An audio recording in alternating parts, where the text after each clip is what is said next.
Today we're going to answer a question we get asked a lot. Is cruising worth it? We're going to tell you all about the costs involved in a cruise and how you can save some money when you book a cruise.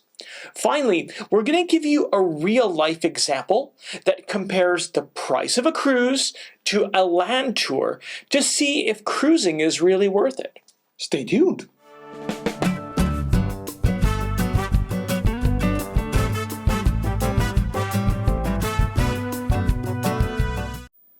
Hi everyone, I'm Rick. And I'm Andrea, and today we'll tell you all about how much a cruise costs. But first, if you like travel-related video like this one, I invite you to hit the subscribe button down below, so you will never miss any future video. Let's begin by analyzing what's included on a cruise fare. To determine if cruising is worth it, we have to see what the cruise fare includes. No matter what cruise line you are on, the following is always included in your fare. Number 1, your accommodation. Your meals on the main dining room and at the buffet, at the cafeteria, and sometimes other food venue like pizza place, burger place, hot dogs, ice cream, and so on. Who doesn't love ice cream on a ship? Who doesn't?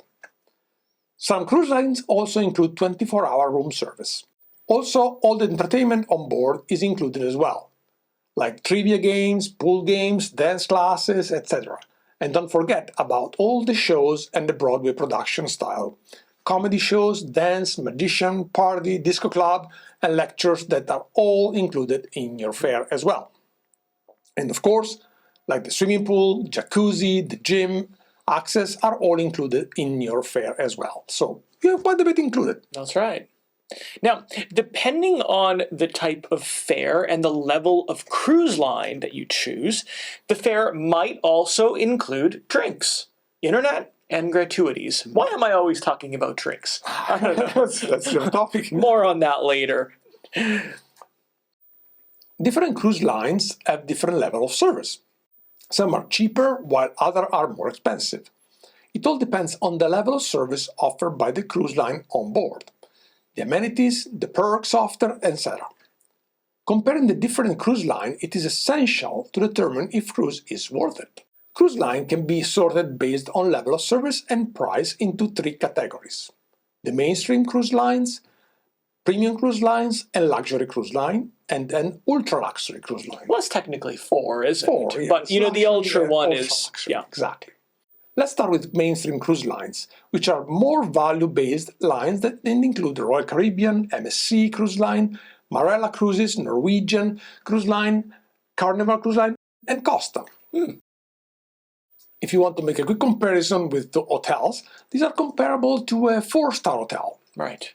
These cruise lines target family with teenagers and kids and have more resort-style feels with a lot of amenities on board, like rock climbing falls, water slides, surfing area, and go on. So it's a lot of fun. Yes, the slides, so much fun. They also offer a wide variety of specialty restaurants and themed restaurants. They usually come with a cover charge. Right. The main restaurant usually offer good food, but in a more casual setting. The dress code is not very enforced, and they won't have it at all. Like, Hey, so if I want to go and eat in my flip-flops, that's okay. yep, that's okay. Now, some of these cruise lines focus more on the onboard experience rather than the destinations themselves. And they tend to spend most of the time always going around the same areas: the Caribbean, Alaska, and the Mediterranean. Hey, it's Barcelona again! These ships are perfect for the young family with kids or travelers that just want to dance all night or play sports and do lots of physical activities. That's not quite me. Anyway, it's incredible how many activities there are for everyone, including kids and teenagers and families, everyone. Next, we have premium cruise line. The key cruise lines competing in this category include Holland America, Cunard, Celebrity, P&O, Disney Cruise, and our personal favorite, Princess Cruise Line. And these would compare to with a luxury 4-star hotel or even a 5-star hotel. Yeah. They target more or sophisticated clientele, often empty nester and professionals. And premium cruise line focus a lot on multi-generational families, so grandparents with the grandkids. That's right. You probably won't find any rock climbing walls or water slide as well.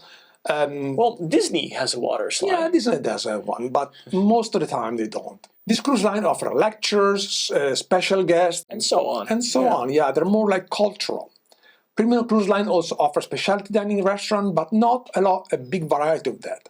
Instead, they focus on the dining experience with quality food, usually excellent at the restaurant, and it's more of upscale food presentation like gourmet-style restaurant. No, it's not set in stone, because Costa, for instance, has the best food, and we would call them more of a mainstream. Absolutely. They also have a dress code for dining and formal nights, especially Cunard. Yeah. Now, premium cruise lines will also have kids and teen center available on board, but they may not be used all that often. They also focus more on destinations and offer a wide variety of itineraries. Also, premium cruise lines often offer specialized cruises for groups. For example, bridge player cruises or birdwatching cruises. So, premium cruise lines are perfect for a more mature clientele that focuses on the destinations and the ports of call. Passengers on these cruise lines enjoy a more sophisticated atmosphere, in addition to better food and service. They're also perfect for multi-generational families with young kids and grandparents traveling together. And they're also a little bit more expensive. Yes, of course. Next, we have the luxury cruise line that include Oceania, Windstar, and Azamara. They also operate smaller ships, but usually they have a more comprehensive range of accommodation. Now, if you wanted to make a quick comparison with hotels, well, these are more like the 5-star hotel, as they target a more upscale clientele, and those who are celebrating a milestone event, such as a birthday or a retirement. Now, luxury cruise lines visit ports of call that the previous cruise lines are just not able to get to because of their gigantic ship size. Luxury cruise lines have a more personalized touch on board that's perfect for travelers that enjoy traveling in style and want to explore areas a bit off the beaten path. And if you're wondering, the food is usually very refined and gourmet. Now, up until now, we haven't yet been able to travel on one of those, so if you guys want to gift us a luxury cruise, go ahead and give us a like on this video. And finally, we have the ultra-luxury cruise lines that include Seabourn, Silver Seas, Regent Seven Seas, Viking, Hapag-Lloyd, and Ponant. They tend to run a smaller all-suite ship, have more all-inclusive fare, and have high level of service, very personalized. More caviar, please. If you want to make a quick comparison with hotels, these are like luxury boutique hotels. The rooms are more substantial with a lot of amenities, and most of the time they do not offer inside cabins. Right, like who would, Ultra-luxury cruise lines target the clientele that travel first class. That's right. These lines usually have smaller or more intimate restaurants and offer more all-inclusive service, where alcoholic drinks are always included. It's all about customer service, butler experience, and personalized touch. So if you are up for that and pay lots of money for that, it's a very good option. Now, on one of these ships, you'll expect to visit exotic destinations and unusual destinations like the Northwest Passage, or even sail to Antarctica. You remember our trip on board the Coral Princess? I do.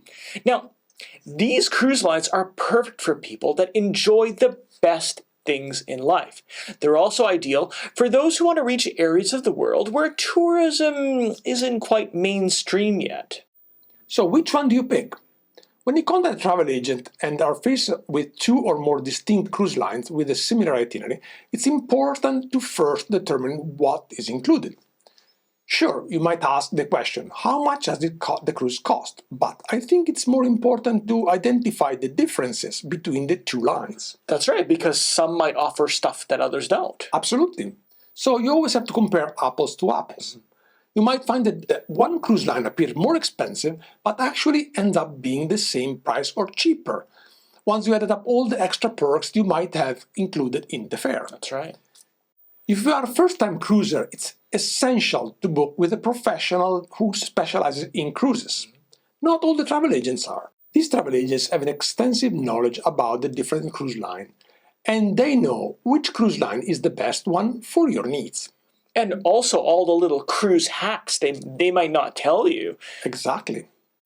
Okay, so let's take a closer look at how much a cruise might cost to see if cruising is worth it for you. First, you'll need to pick a cabin. Typical cabins include inside cabins, window cabins, balcony cabins, mini suites, and of course suites.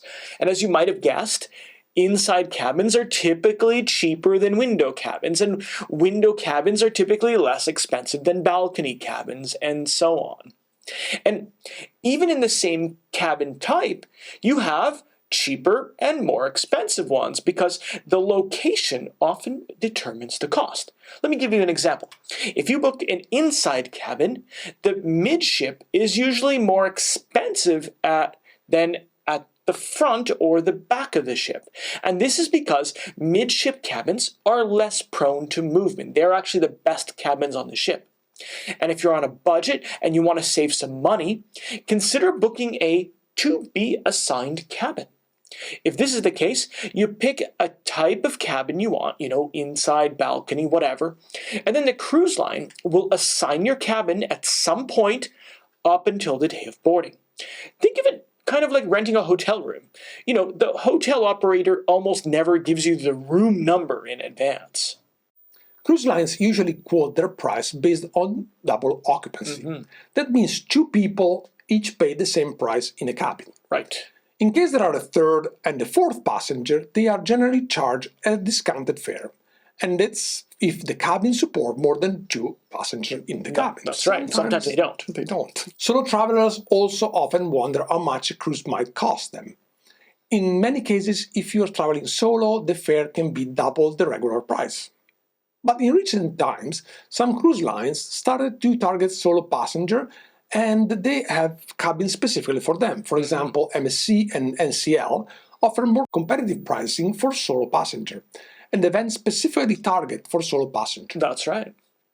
And occasionally, some cruise lines run special where the third or the fourth passenger traveling in the same cabin, usually aim for kids, travel for free.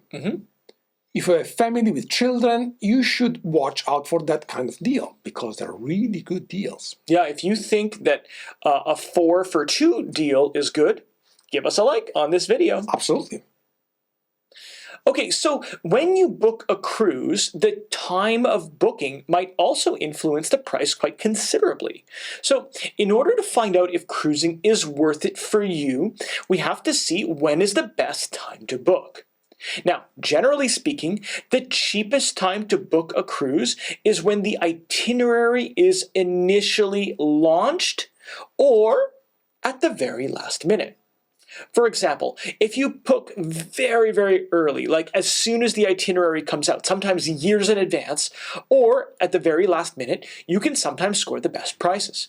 In either case, when a cruise line releases new routes for the season, they often come with special launch fares to entice clients. Also, cruise lines may release unsold cabins at a discount at the very last minute. So as a rule of thumb, you should, at very early, always either book very early or at the last minute. And I recommend signing up for the last minute email address or the last minute emails with the cruise line that you like the most. The itinerary is another important factor in the cruise price. So in order to see if cruising is worth it, we have to consider different itineraries. Some itineraries are cheaper, much cheaper than others. For example, the most popular itineraries that include the Mexican Riviera, the Caribbean, the Mediterranean, and Alaska, they have much less expensive cruise fare than exotic cruise itineraries in Asia, Iceland, South America. This is because there are a lot more cruise lines competing in this popular itinerary, so the prices are more affordable and competitive. That's right. What, another cruise in the Mediterranean? Why not? Furthermore, cruise lines keep a ship in the same area and have them travel the same route over and over again, keeping the cost much lower than moving the ship back and forth. That's right. This cost saving is gonna pass on into the passenger, so this itinerary are cheaper than other one. Also, I should note that some cruise lines even leave ship in the Caribbean or the Mediterranean year-round, and during these times are much cheaper if you go in the Mediterranean in the winter or the Caribbean in the summer. That's right. Okay, so seasonality is another important factor in the cruise fare. Cruises tend to be less expensive both at the beginning and at the end of the season. For example, let's say you book an Alaskan cruise at the beginning of May or at the end of September. Well, prices can be half of what you might pay during peak season, which is July and August. And, in my opinion, Alaska at the beginning of the season is best because it's less crowded. In fact, our first time we went to Alaska was the end of April. And both times went to the beginning. That's right.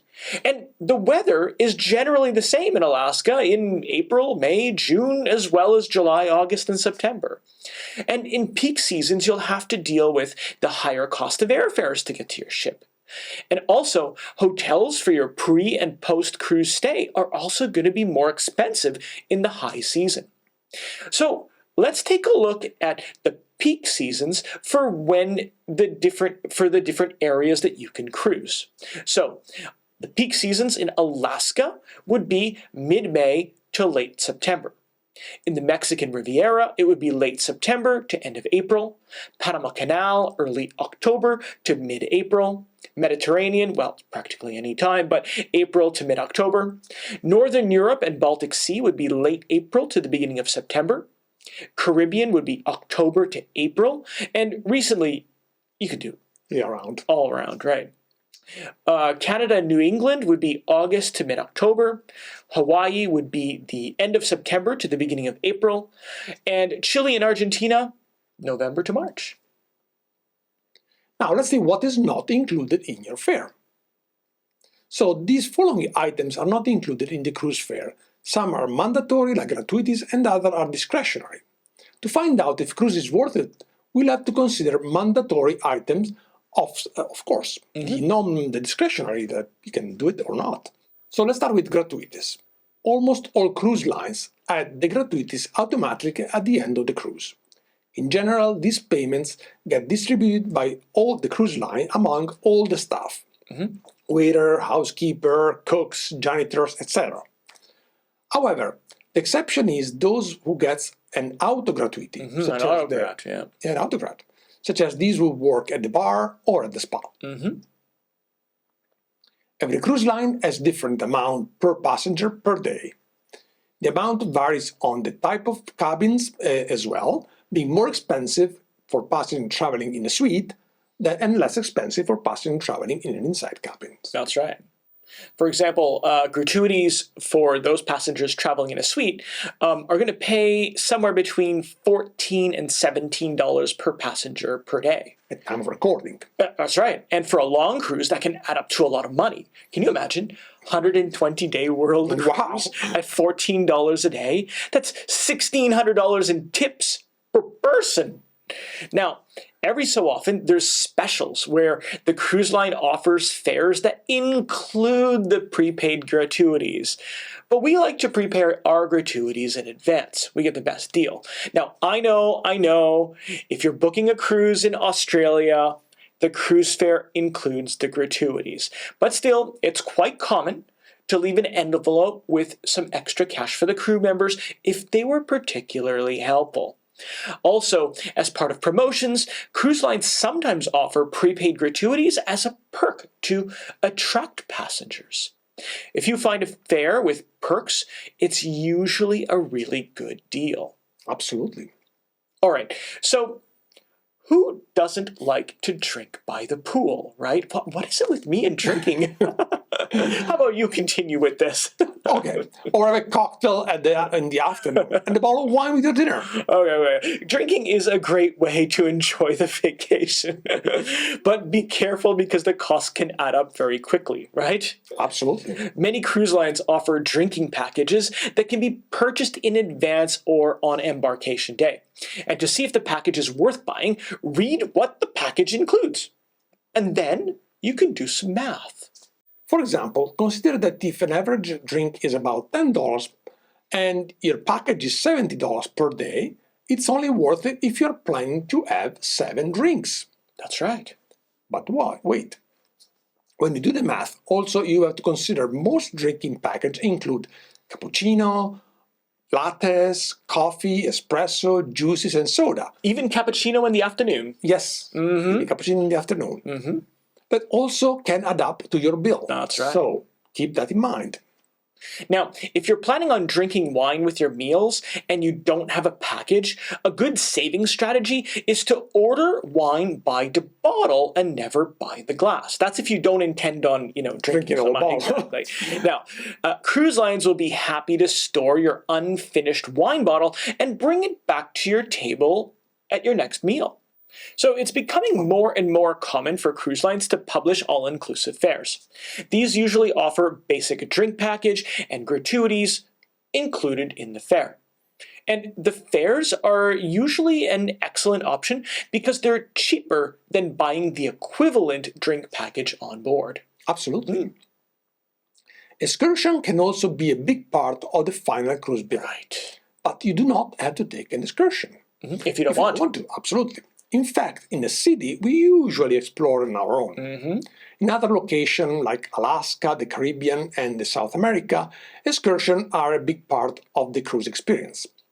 Some cruisers prefer to book excursion independently from the cruise line to save some money. There are some pros and cons on doing that. Right. The most significant benefit is they might be cheaper if booked independently. But, unfortunately, if the excursion, for any reason, cannot make it back to the port in time, the ship will leave without you. And you might have to fly to your next destination. Yeah, or do the round shame. Exactly. In our experience, we found that the excursions booked through the cruise line are usually reasonably priced. I also like the fact that, by booking through the cruise line, they also guarantee that the ship will wait for us. In case of a delay. Yeah. That's right. So we only usually book excursions independently if we don't like the ones that are offered by the cruise lines. Some ports offer a free shuttle to the city center from the port and the major attraction. Naturally, this can be a great value and a great way to save some money on excursion. If you decide to do that, ask when is the last shuttle back, because you have to make it the on-board time. That's right, exactly. All right, so let's talk about specialty restaurants, or specialty restaurants. I like specialty restaurants. They're becoming more and more common on cruise ships. Passengers like to try different food and have a wide variety of choice of restaurants. For example, the Italian pizzeria, sushi, teppanyaki, molecular gastronomy, steakhouse, Asian cuisine. But be careful.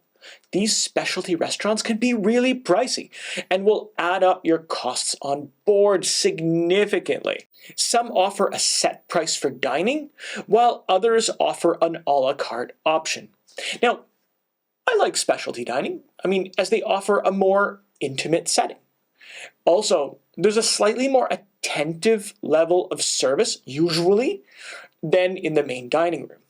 And in my experience, specialty restaurants are an excellent choice for, a date night or a more intimate dinner. But other than that, we're usually pretty pleased with the food in the main dining room. And some cruise line now, they offer a package for specialty restaurants, so take a look at that. These days, it's almost impossible to go on a vacation and get disconnected entirely from the world. Cruise lines know this and are coming out with newer and better Wi-Fi satellite connections. Also, cruise lines charge a lot of money on internet on board. Well, they can. Some are a lot more than others. Fortunately, there are packages available for purchase with different level of connectivity that allow cruise passengers to stay connected. Yeah, and in our experience, Wi-Fi costs vary in both price and speed on board cruise ships. Some cruise lines bundle the Wi-Fi package in its all-inclusive fare. And if this is the case, then the all-inclusive fare is an even better deal. It's a lot of fun to take professional photos on board, especially on formal nights all dressed up. Unfortunately, the cruise line charges a lot of money to print them out. Yeah. We usually don't buy any photos unless we really find one that we really like. But usually I find them a little staged and not very natural. All right, so some of the newest ships now look more like shopping malls inside. The selection of merchandise found on board can be quite extensive, and most items are duty-free. However, the prices on board are not always that much better than the prices you might find back home. And in our opinion, shopping on a cruise ship is often not worth it. Although, there is an exception. Once a cruise, and usually towards the end of the journey, the gift shop usually has a sale, and it's possible to buy some souvenirs for a really reasonable price. The art gallery and art auctions are another great way for the cruise line to make money, and they're a discretionary expense. Now, here's a pro tip.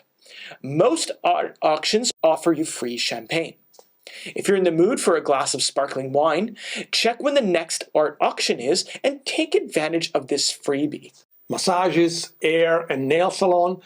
Every cruise has a spa and beauty salon. Prices depends on the type of service, and they can be quite pricey. Naturally, these are entirely discretionary expenses, and you don't have to do it if you don't want to. That's right. For a modest entrance fee, many cruise ships offer an area of relaxation. For example, outdoor pools with sauna, steam room, etc. These are quite lovely and most of the time adults only. Sometimes they include a spa lunch menu included in the entrance fee with the choice of healthy food. That's right. It's a good opportunity. Sure. And don't forget about the casino. The casino, bingo, and other games are obviously totally discretionary. And if you want to try the slots, we've heard that the best option is on the first night. The odds of winning are better at the beginning of the cruise, so we've heard. Yes. Now, after this long analysis of cost on board, let's take a closer look at how much a cruise costs and see if it's really worth it. As a general rule for a mainstream cruise line, Carnival, NCL, MSC, etc., for an inside cabin, the budget is between $50 and $150 per person per day. For a premium cruise line, Princess, Celebrity, or America, the budget is between $150 and $250 per person per day for an inside cabin. Right. For a luxury cruise line, the fare starts at about $250 per person per day and goes up. Yeah. Now, let's try a real-life example, considering a 7-day Mediterranean cruise on a premium cruise line, including gratuities and drinks, and compare that with the equivalent 7 days, 3-city land tour of Europe in a 4-star hotel for exactly the same dates. So, Andrea, what did you find? So we picked a 7-day cruise on Princess from Barcelona in Spain to Marseille, Gibraltar, Genova, Livorno, and ending up in Rome. Beautiful, beautiful itinerary. Beautiful itinerary. 2 passengers on a balcony cabin with an all-inclusive package with drinking, gratuities, and Wi-Fi, with taxes and fee come out to $2,738 for two people. Exactly. Now, let's see how much it would have cost on a land tour. And that's the key, right? Yes. So here we're going to consider a 4-star hotel, so less service, right? With a non-refundable rate in a good location. So 2 nights in Barcelona, 3 nights in Rome, and 2 nights in Florence. We'll also consider the flight between Barcelona and Rome, and the train from Rome to Florence. Ultimately, we set a price per breakfast at $10 per person per day, which is conservative, lunches at $20 per person, and dinner at $40 per person. And again, these are very conservative prices here. And the total in this case is $2,954 for 2. And based on this very simple example, it's pretty obvious that cruising is totally worth it. Did you think any different? In fact, in the example, we didn't include any of the drinks during the day that are included with your cruise. Plus, with the land tour, you're only going to see 3 cities, while on the cruise, you'll be able to visit 5 places. Folks, we hope you found this video helpful. If you had any questions for us, leave us a comment down below because we're always happy to read them and reply. In the meantime, thank you for watching and we'll see you on our next video. Bye. Bye!